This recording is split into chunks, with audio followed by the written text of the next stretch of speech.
Merhaba arkadaşlar, kanalıma, mutfağıma hoş geldiniz.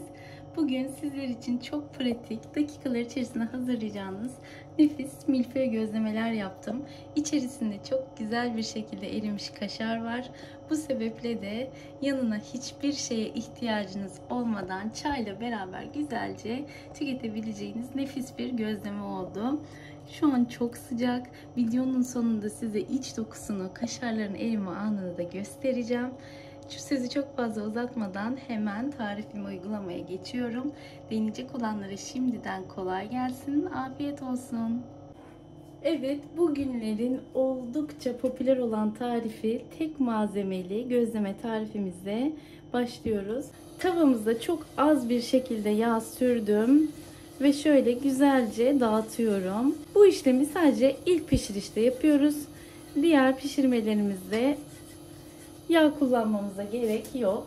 Özellikle yanmaz bir tavada yaparsanız da işiniz çok daha kolay olacaktır.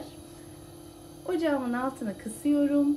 Orta bir hararete getirdikten sonra gözleme yapacağım milföylerimi ocağıma yerleştiriyorum.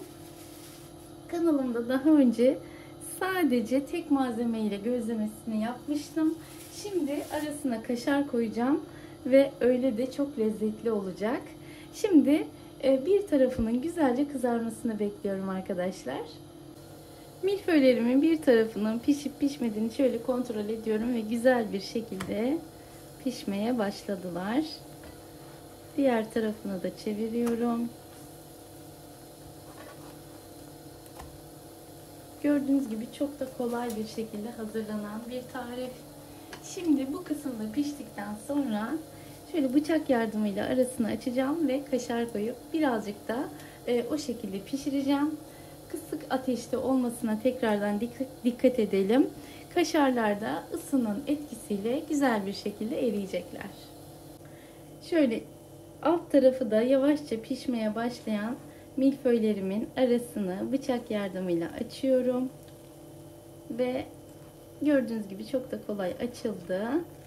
İçerisine kaşar ilave edeceğim ve o ısıyla pişmesini sağlayacağım. Şöyle ortaya bir tane ilave etmek yeterli gelecektir. Şöyle kapatıyoruz. Ve bu şekilde de yavaşça pişme işlemine devam ettiriyoruz. Milföyler piştikçe kendi kendine açılıyor. Şöyle gördüğünüz gibi bıçağı ortasına batırdığımız zaman kendi kendine orta kısmından açılıyor. Biz de içerisine kolayca kaşarımızı ilave edip şöyle hızlıca kapatıyoruz.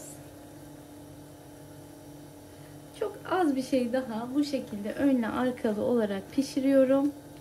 İçindeki kaşar ısının etkisiyle güzelce eriyor. Şöyle size tekrar ters çevirip göstereyim. Şöyle.